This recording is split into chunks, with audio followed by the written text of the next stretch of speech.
Hey guys, welcome back to another great episode of Conversations That Lead to Greatness. Now, today's topic, we're talking about handling differences, okay? Now, whether you agree or not, the number two, not the number one, but the number two cause for divorce is irreconcilable differences. So, we're going to handle that today so we don't have to end up in divorce court, right? All right, so let's get into it. This is Conversations That Lead to Greatness.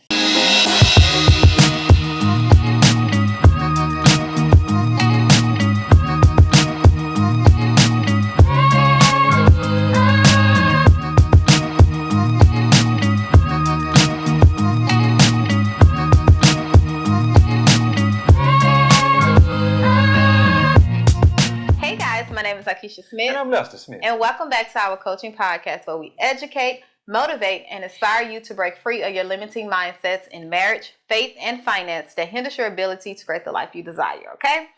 Now, we're talking about handling differences in your marriage, difficulty, being raised different, being taught different. We're going to try to be as transparent as we like because we did have to tackle some differences in our marriage that, we had to face. Yeah. And it almost led to divorce court. But because we faced them head on and we dealt with the differences and we have overcame them, we are now standing at 14 years. 14 years of marriage. 14 years, okay? So I want to start off with this. Yeah. First of all, you have to understand that marriage is a lifelong journey. It's not just about the wedding. It's not about the glitz and glam of it, but it's a journey that you will take for a lifetime. So you will have ups, downs, joys, bad. Like you will have, it's a roller coaster. So you're going to go on an emotional roller coaster. That's why it's a journey. And every day you make up in your mind to fight for this journey, every day it's going to get better. Okay? So let's start there. All right.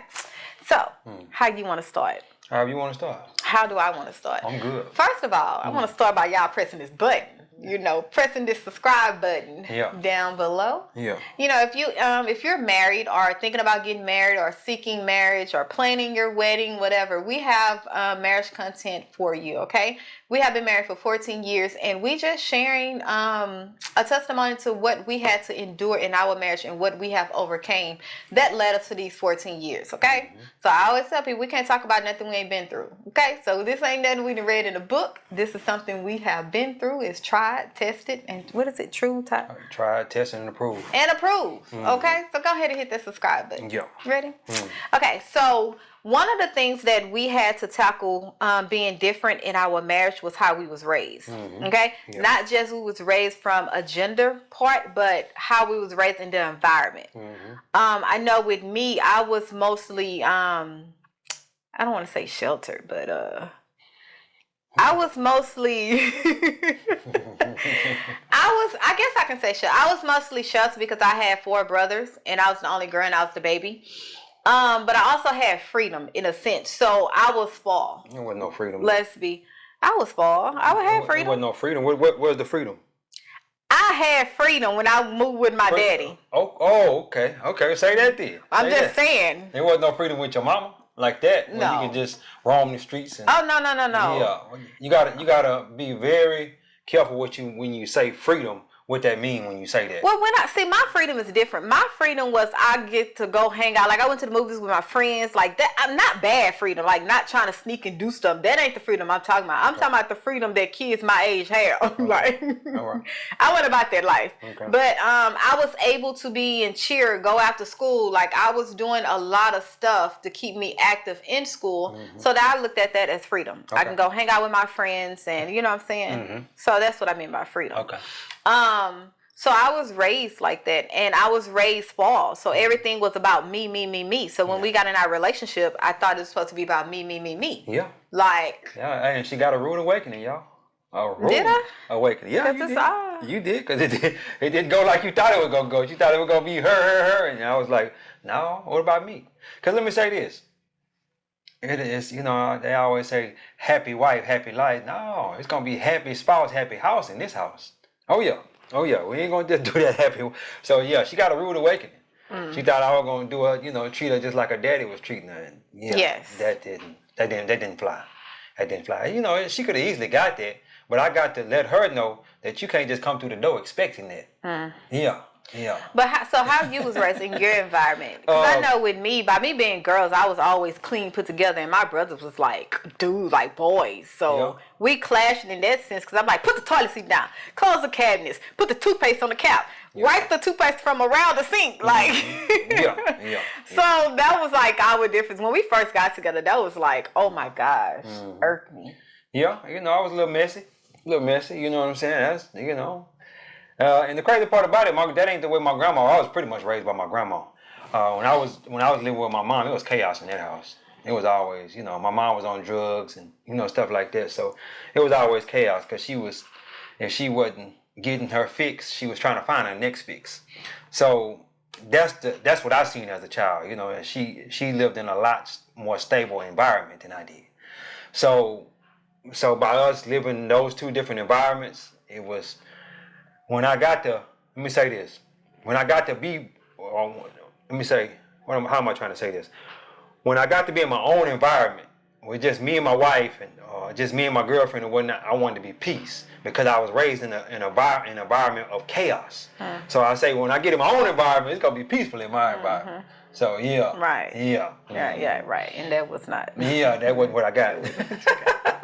Sorry. I got chaos because that's But that's why I say it's a journey because you work through these type of things. Yes, you have to understand that both of y'all are raised different, right? If you're getting married or if you are married, y'all are two people coming together as one, trying to live under one roof and try to establish a family. Okay, and the first thing I can give, one tip I can give you is let go of what you think marriage is. Let go of whoever marriage you glamorize or aspire to be, or let go of that whole ideal or identity of marriage and then create your own marriage. And when I mean by own marriage, I want to say under the covenant of God.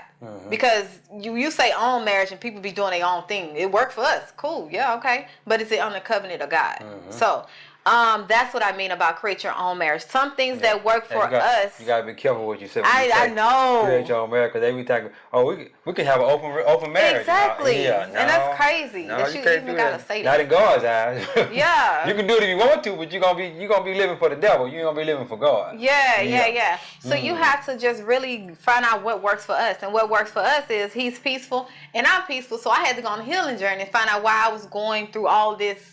Why I needed all this. Now you peaceful. Now you wasn't peaceful then. Yeah, but inside I was really peaceful. You got to elaborate on that. Inside I was really peaceful. Inside. Inside I crave peace.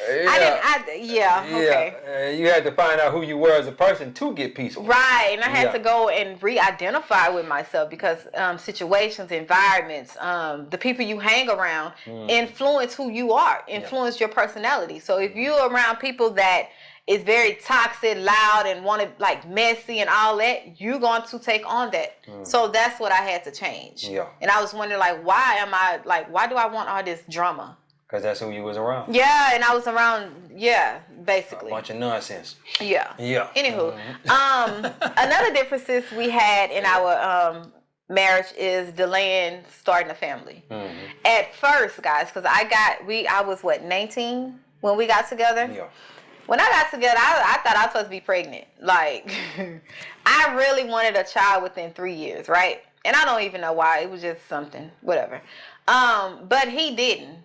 And that kind of started a problem in a sense, because I'd be like, babe, let's have a baby. He'd be like, no. So I would get mad and get in my flesh or whatever. But I had to understand why he said no. I had to compromise. Like, when you face differences in your marriage, somebody got to compromise. Somebody can't be headstrong on what they believe in and expect the marriage to work and expect you to get by. Or to climb over that difficulty, right? So what I had to do was just look back and say, okay, man, Keisha, look back. Like, you really not ready for a child. You selfish right now. Like, you only want a child because you think it's gonna keep him. Because we was going through our, our spits and spats. Yeah, and in my head, I thought if I have a child, that's mine. He gonna clink me, right? And if we'd have had a child, we wouldn't be together right now today. You think so? Yeah, I know we wouldn't be together. Yeah, I know that for sure. And the reason being is because we went through all that turmoil in the beginning parts of our marriage, and we didn't have no child. Add a child to that, that's gonna heighten it. So I would recommend, if you don't have kids, wait, enjoy each other first, find out who each other is, and then have the kids later. Now, a lot of people they had a kid right off in the beginning. And I really believe that's the worst thing you can do because it heightens everything. Well, a lot of people believe that because they've been together maybe 5 or, had been together, not married for so many years. So when they do get married, No, like, that ain't what I'm talking about. No, I'm just saying a lot of people think that, not understanding that when you say I do, that's a totally different, it's like soon you say I do, it's a totally different level of attack or spiritual warfare. That ain't what I'm talking about. What I'm talking about is when these people get in a relationship and 9 months later there's a baby there.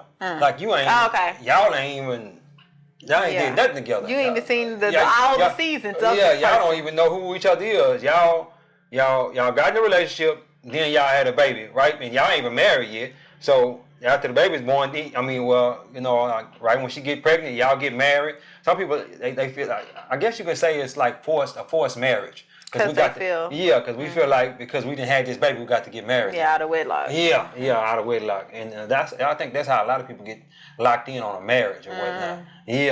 But she would necessarily when I first came in the relationship, I told her, I'm like, I don't want no kids. I told her that from the jump because I didn't want any kids. I don't recall that. Yeah, I told you that from the jump. I told her I didn't want no kids, and she was like.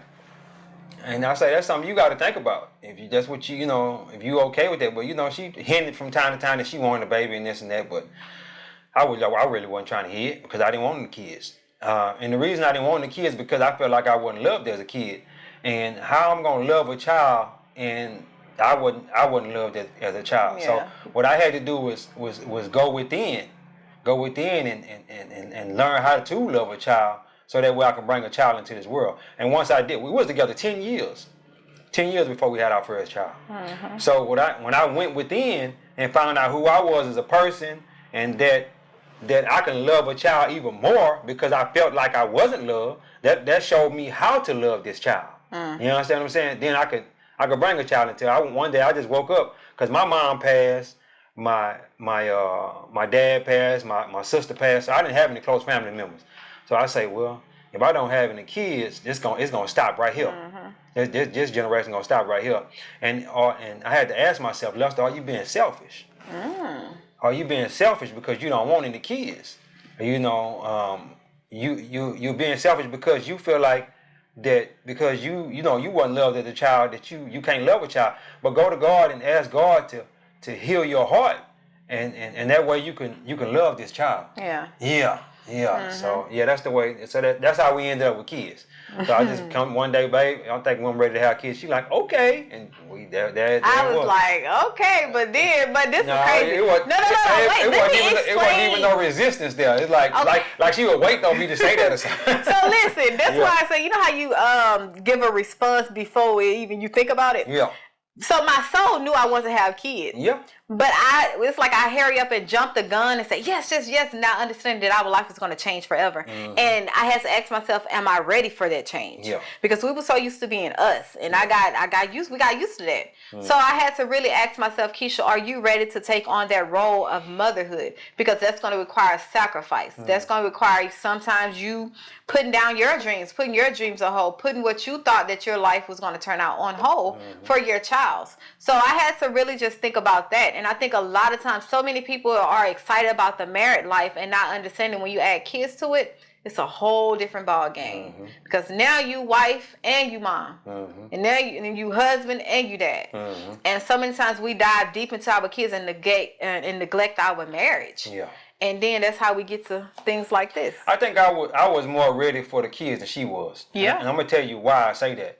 My wife was super selfish. Yeah. She was super selfish. She like she said when she grew up, she pretty much got pretty much everything she wanted. And with me, I didn't get raised like that. I had to work for exactly anything I wanted. I had to work for it.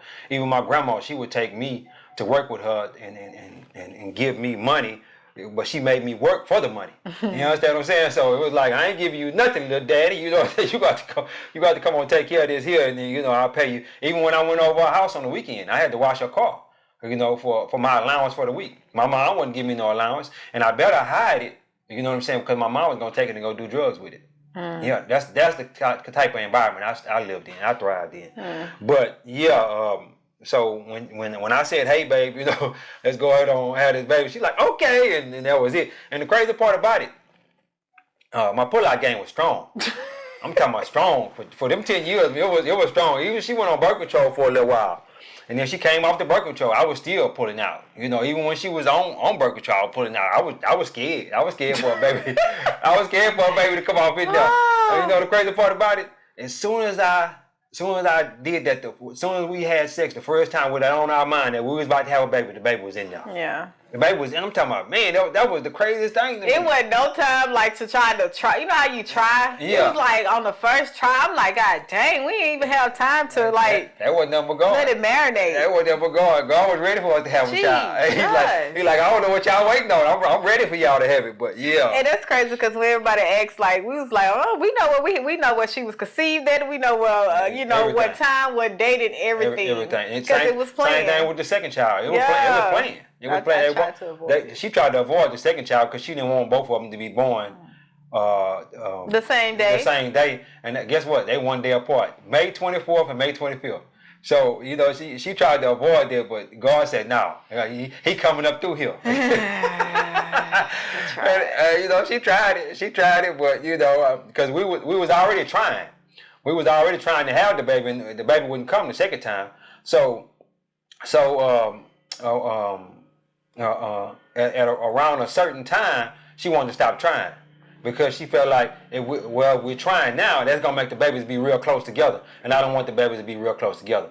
Well, the Lord say, hey, I'm gonna let Lester have his way. Because it was literally around the same time we conceived Lauren, and I'm like, no, we're not gonna do that, sir. Same month, same week. She tried to block it, but the Lord wouldn't have it. The Lord wouldn't have it. You let me come on up through there. You know what I'm saying? So, and the birthday is one day apart. So the Lord really blessed me with that because He really blessed me with it because I can have their birthday parties on the same day.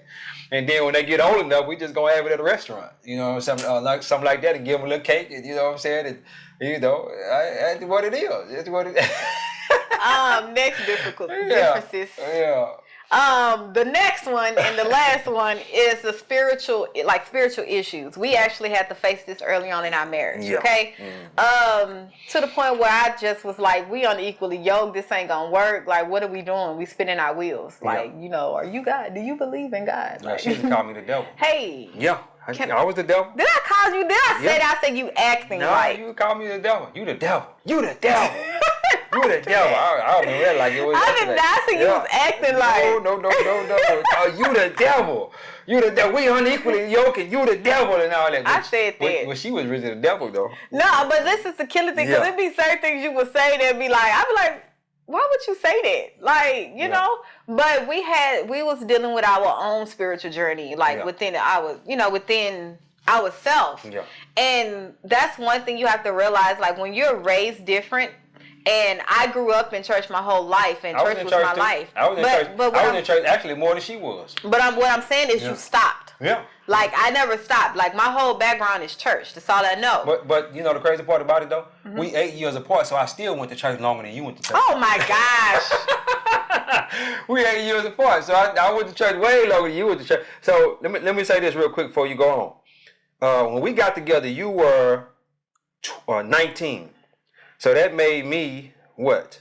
27? No. 27. 27. So actually, I stopped going to church when I was around 24. So I was going to church way longer than you. Yeah, but anyway, go ahead on. Go ahead on. Thank you. Now I don't even know where I was gonna go with this. And the crazy part about it, I was going to church 3 days a week. 3 days a week, every week. Every week. She was only going how many days?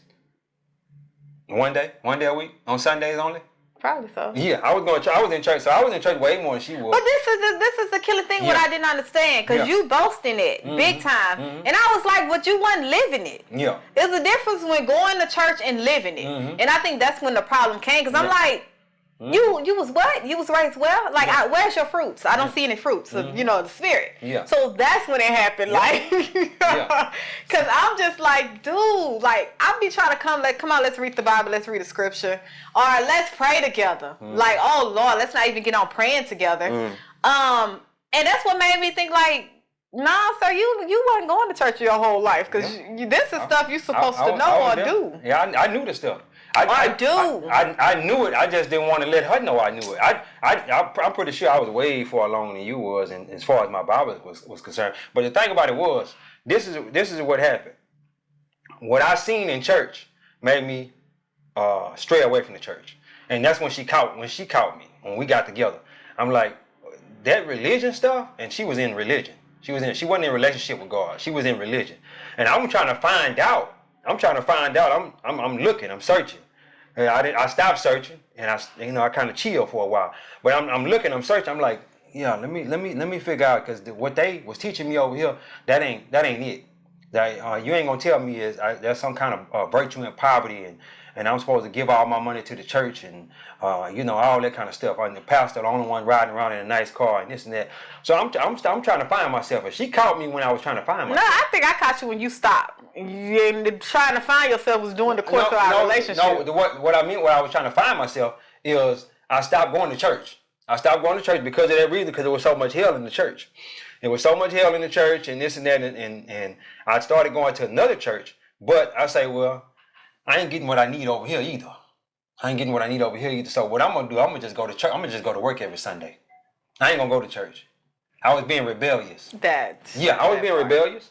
Because my grandma told me I was gonna go to hell if I didn't go to church.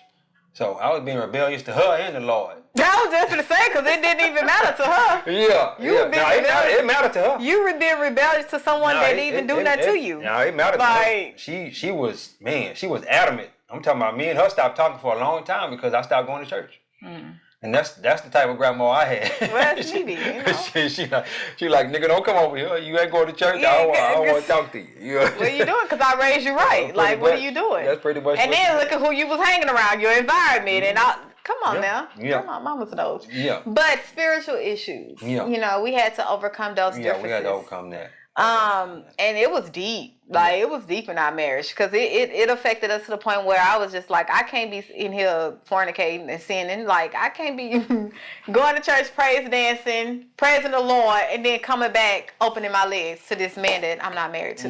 Well, she tried to slow it down, but it didn't work. But what I'm saying is that caused some difficulties. Mm-hmm. And that's what I think was, I guess, pushed us to the marriage thing. How did we end up, man? How did you end up marrying me? Like, wanting to marry me? I thought it would get better when we got married. I thought. Say that out loud, because so many people think that. Yeah, I thought it'd get better when we got married. We was going through hell before we even got married. And it had a lot to do with the religion thing. You know what I'm saying? She was in her religion, and I wasn't going to church. You know the crazy part about it? She was so much in her religion that she was pointing the finger, right? When she should have been coming at me with love and trying to bring me into a place where, but you pushing me farther away because of the way you coming at me. Mm-hmm. Steady calling me unequally yoked. You the devil and all that. So that's pushing me away. Yeah. I'm seeing the person in you that I was seeing in the church. You know what I'm saying? These people that was all this religion talking crazy to people and all that in the church on Sunday. You know? I'm talking about we'll be in church and they crank up a whole business meeting. I'm like, bro, we trying to worship and and this and that. And y'all done cranked up a whole business meeting in the church. Mm-hmm. Y'all mishandling the money and all that, And the same church I'm talking about, guys, the church burnt down. The pastor, he had his son to kill his wife. So it was so much hell. That's the kind of hell I would go. The church burnt down. It's burnt down to the ground. And what question I would ask, even in that, I guess the now me, probably the back then me, because if I would have known all that, I would have been like, why are you still there? Yeah. Like. Not enough. No, but what I'm saying is, when because we had a whole subject when we talk about church hurt, right? Yeah. And I think we both had to come to the grips with where it was like, who to blame on that? Because so many people now, even to this day, so many people are pulling away from God, pulling away from the church and saying church hurt, the pastor did this, the pastor did that. Not understanding that whose fault is that? That's yours. It's your fault, because at the end of the day, you're submitted to God. And God is just using the pastor, prophet, all these people as a leader, right? That does not mean that you have to stay under that leadership. Yeah. If God, anyway, even to the point of God you have a relationship with God and He's nudging and telling you to move and get out there, and you think you so committed to this church because you've been going here for 20 years of your grandma family church and all this stuff, who is to blame? Yeah. You're not church hurt. Yeah. You just mad that you stayed there longer than you should. So and that's the reason I was mad. Yeah, but it's showing up. I should have left years ago. Right, but it's showing up as church hurt, and then we put God on the forefront. Like, God, is this, your people. Guess what? It said in the Bible that it's people come in sheep clothes. Like, at the end of the day, it's a lot of people gonna be coming. Wolf in sheep clothes. In sheep clothes. And at the end of the day, everybody gonna be trying to prophesy and preach the word of God. That doesn't mean that they are of God. So by you having a relationship with God and by you having discernment, you can see that. Yeah. So that's why I didn't understand. Because I'm just like, if that was the case, why you stayed there? Yeah. Because I know with me, I left. Trust me, I'd leave a church. I left and went to another church. You went to the church that we went to, St. Luke, and we went over there and neither one of us still was getting what we wanted, what we needed. You know what I'm saying? So it's like, she ended up. Where did you end up going? I was in Richmond. No, you weren't in Richmond after we got married. After we got married, I didn't go to Joel Osteen until we moved out here. I started going to Joel Osteen, and you was over there at your uncle. You was at your uncle church. You was at your uncle church. That was even before he passed. And then when Pastor Isaac came over there, you stayed there. Yeah. But yeah, we were still going to separate churches because I felt like if this woman is in that religion and whatnot, and she's still getting this religion, still calling me unequally yoked and the devil. I was not calling you that still. Yeah. Well, I don't remember. I can't remember at that time. I'm telling you. But you were still in your religion. So I don't want to go to church with her. I don't want to go to church because we got two different mindsets. But now we're on the same mindset now. But this is the thing. We're on the same mindset now about religion and all that because you need to have a relationship with God, not being your religion. God don't want no religion. And this is the thing. So many times, so many people are in this, like how we was, where the woman would go to church and the man wouldn't, or whatever, and forever the reason it may be. But it also go back to the topic of submitting. Yeah. Right. Yeah. I didn't submit to you, right? Yeah. Let's be honest. Yeah. I was not being a submissive wife to you because you was not in church. You wasn't leading as God said to lead. So I felt like whatever direction or decisions you made, you didn't consult God first. And I didn't feel that it was, spirit led, basically. Yeah. So a lot of times if you are a man, if you're married and your woman is not submitting and she's a church going person, a Christian, and she believes in God and you don't, that's why. Yeah. Because we have to, God says submit, but we have to submit to his leadership. Like both of us. Yeah. So I think that's too. But you got to also tell them where you went wrong at about the submitting. Where I went wrong? You were still supposed to submit.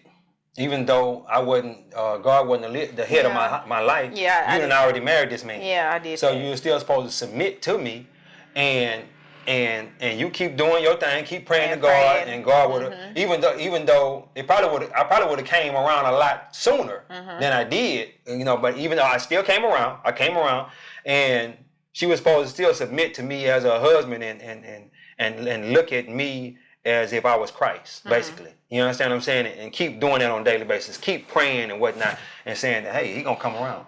And keep, I was young. Yeah. I'm blaming everything I was young.